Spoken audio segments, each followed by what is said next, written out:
Hey everyone, my name is Tim, and today I'm going to be doing my review and analysis on the dividend REIT stock Store Capital. It's ticker symbol STOR, and I'm going to be going over just a quick synopsis of their stock performance over the last year.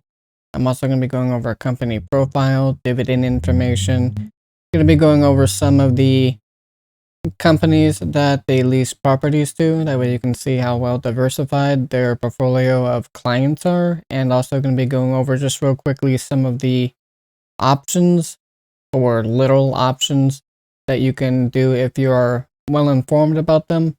And just to earn a little bit of extra money or lower your cost basis. And also going to, of course, go over the financials. If you liked the video, don't forget to hit the like and subscribe button down below. It does greatly help out my channel. So Store Capital, ticker symbol STOR, is currently trading at the time of this recording at $26.86 per share. And it has been suffering over the past year. It is at down 23.63% over the last year. And year to date in 2022, it is down 22.37%. They have a annual payout for each share at $1.54 for dividends and a dividend yield of 5.73%. Store Capital Corporation is an internally managed net leased real estate investment trust, or REIT, which is it's a type of company, real estate company, that they are required by law to pay out 90% of their profits as distributions for dividends to their stockholders, and that they are the leader in the acquisition, investment, and management of single-tenant operational real estate, which is its target market and the inspiration for its name. Store Capital is one of the largest and fastest-growing net lease REITs and owns a large, well-diversified portfolio that consists of investments in more than 2,500 property locations across the United States, and substantially all of which are profit centers. It doesn't say here on Seeking Alpha, but I did do through my research find out that they were founded in 2011 through a group of about 6 or 7 people combined. Right now, the CEO is a Mary Fedewa, and they have 117 employees, and they are headquartered in Scottsdale, Arizona. Like I said during the intro, they do have a 5.73% dividend yield with an annual payout per share of $1.54. They do have a pretty high payout ratio, which is the only reason at this point I could see maybe being a little bit cautious about investing too heavily in this company at 136.49%. By law, they are just required to pay 90% of their profits, and it looks like they're actually paying out more than their profits in dividends. But they do have a 5-year growth rate of 5.83%, and they've grown their dividend consistently over the last 7 years. And they pay out 39 cents per share per quarter, so they pay out their dividends 4 times a year, and that's where they get the $1.54 per share. As you can see, this is also from the Store Capital's website, and this goes just a little bit over their investor relations page, and it shows their top 10 customers and also their top industries. Some of these I don't know, like Spring Education Group. I don't want to offend anyone, but I'll be honest, I don't really know that company in particular. USLBM, I had to look up. Basically, it's a building materials company. I do know Fleet and Farm, Ashley Home Store, Camping World, Bass Pro Shop, AMC, and At Home. I don't know what Cadence Education or Zip is. So, if that's something in your area, I ask for your forgiveness about not knowing them, but they're not in my area, so I don't know them. And their top industries, their top one is restaurants, full service, and their most number of properties is for the USLBM, which, like I said, is a building materials sourcing company.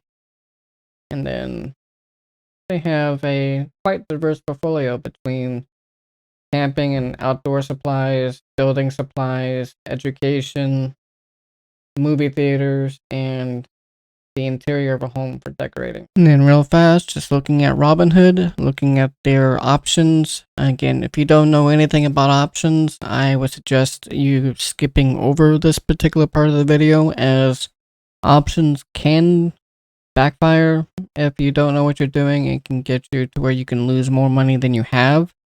So keep that in mind. If you're well versed with them, then feel free to listen on.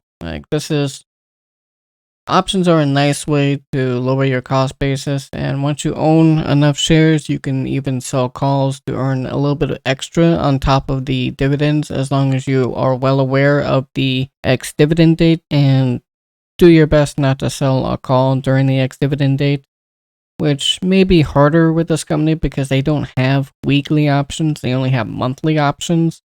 So you would have to check each month to see when the ex-dividend date is and what the expiration date is of the option. I'm fairly certain that most of these expire before that month's ex-dividend date, but it can be exercised early in the form of selling a call. If, for instance, on even the prior month's ex-dividend date, if for some reason the buyer of the option decides to exercise it, if the stock price goes above what you chose for your call option. So that is a risk. It probably won't happen, but there's never any guarantees. It is possible. So, like I said, there are risks with options. But if you are looking into a way of lowering your cost basis, you can sell a put, and that will lower your cost basis just a little bit, plus put some money immediately back into your account. In this case, for instance, selling a August 19th $25 put would net you $35 in your pocket, and it would lower the cost basis to around 24. It should be 65, but here it says 62, so I'm assuming the option's basically updated after hours. So it just isn't reflected properly at this point, but roughly that's what it would be. And if you want to be a little bit safer, you can go down to the $22.50, but that would also lower the amount of premium you get to just 10 cents per share or $10, since each option is 100 shares. So that is something to keep in mind also. And if you wanted to sell calls after you owned 100 shares, you can earn again a little bit extra, 65 cents per share or $65 for the $27.50 strike price. Only about 5 cents per share or $5 for $30, but it is much more likely to not hit that, so that's why the premium is lower. Now, me personally, I like using TradingView in order to look at a graph of the company's earnings as well as their financials. I know that they're listed on several websites, including Seeking Alpha, as well as the company's profile when you look in their investor relations. But I like looking at TradingView just because it's easier to understand. For instance, here you can see like the white grayish circles are the estimated earnings and the green are actual. So they've almost beaten, in fact, they have beaten their estimated earnings every quarter since quarter 2 of 2021. Their earnings statement hasn't come out for quarter 2 of 2022 yet. So we'll be waiting to see how well they performed there. And like I said, using the same trading view, looking at their financials.